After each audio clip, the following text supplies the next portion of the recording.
sorry, the number you have dialed is not in service at this time.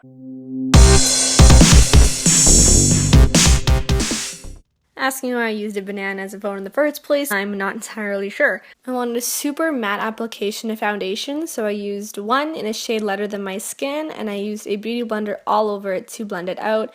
I didn't use any concealer or anything just because I put a couple coats on to make it thick. I also used a poreless version just so I can get that extra madness. Is that a word? Madness is not a word.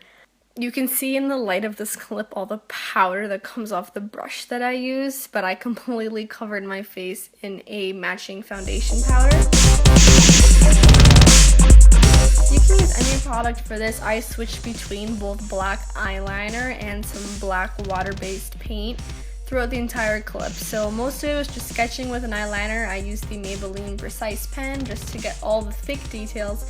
I traced my eyebrow in like the actual shape as if I was completely doing my eyes my regular way. I made sure to flare it at the front a bit just to give it that look as if I'm super pouty or if I'm if I'm frowning my eyebrows. Boo-hoo. I wanted to go a really thick cat eye, so I used again the eyeliner pen and I traced my entire eyelid. I used my eyeball underneath there for reference, and I added a wing at the end. I connected the wing to the top, the highest peak of the eyelid that I colored in.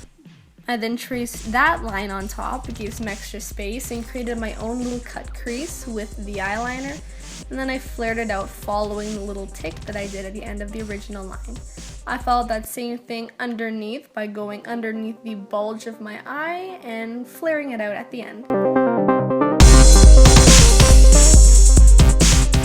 Went down from the eyebrow down to my nostril, and I started just outlining all the really definitive points on my face. So around my nostrils, in my nostrils, down my nose, some cute little cartoony lines everywhere else. I connected this line down to my lip, just where the natural shadow would fall and how it would look if it was in really high contrast.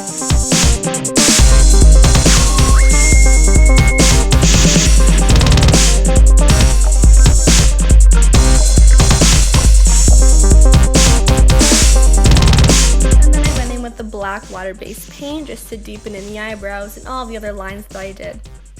You can regularly start with this or just do the eyeliner. I just wanted a certain distinctive point that I can trace after in case I made a mistake.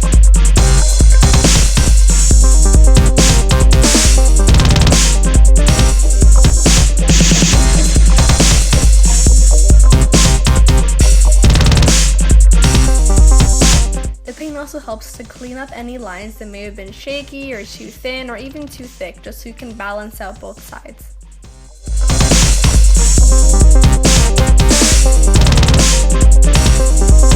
I already traced around my hairline and the rest of my face, and I put a nice gap between where my hairline was and where the middle of my forehead kind of started, and just did some jagged lines all the way down. I kind of gave it a bit of a messy contour, but made sure where the cheekbones were that I was able to contour that in a line and then bring it back up towards my ear and around down my cheek.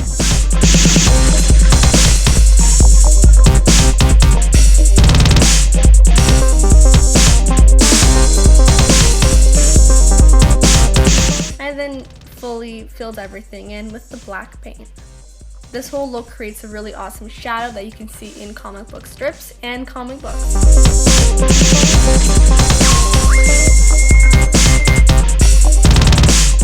I also add a little bit of detail into the neck, so I cut out a whole chunk of my left side and also did that on the right side.